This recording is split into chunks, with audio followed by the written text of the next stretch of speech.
আসসালামু আলাইকুম। কেমন আছেন সবাই? সবাইকে ঈদ মোবারক। জানি অনেকদিন হয়ে গেছে, তবুও ঈদের আমেজটা রয়ে গেছে। তো যাই হোক, আমার হঠাৎ করে মনে হলো কিছু একটা রান্না করতে হবে। তো যেটা দেখলাম যে আমার কাছে কি আছে, যে যা আছে সেটা দিয়ে শুরু করলাম কিছু একটা করা।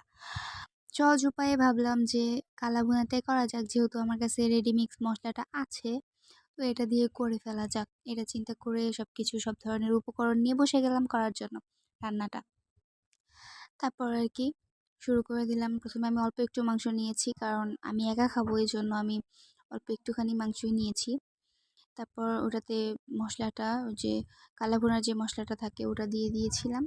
ওটা দেওয়ার পর পেঁয়াজ, তারপর হচ্ছে আদা আদা রসুন, এটা অপশনাল, এটা অনেকে দেয় অনেকে দেয় না।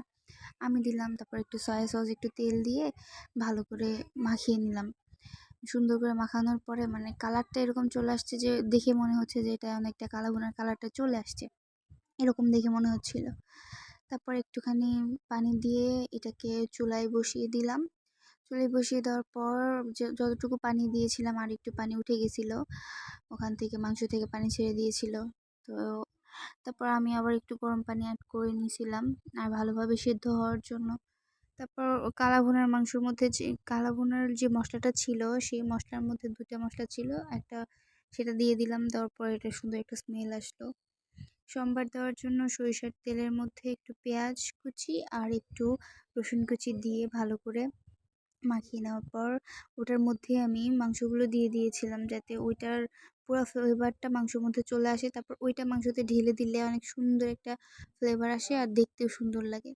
তো এই তো অ্যাট লাস্ট আমার কালা ভুনাটা রেডি হয়ে গেছে।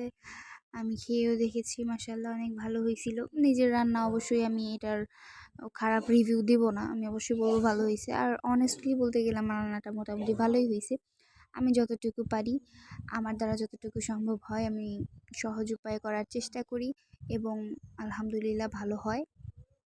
আমার তুলনায় ভালোই হয়, নতুন রাঁধুনি হিসেবে ভালোই হয়। তো এই তো, enjoy this video, like comment এবং অবশ্যই শেয়ার করবেন, আমার চ্যানেলটা সাবস্ক্রাইব করবেন এবং বেল আইকনটি প্রেস করে রাখবেন।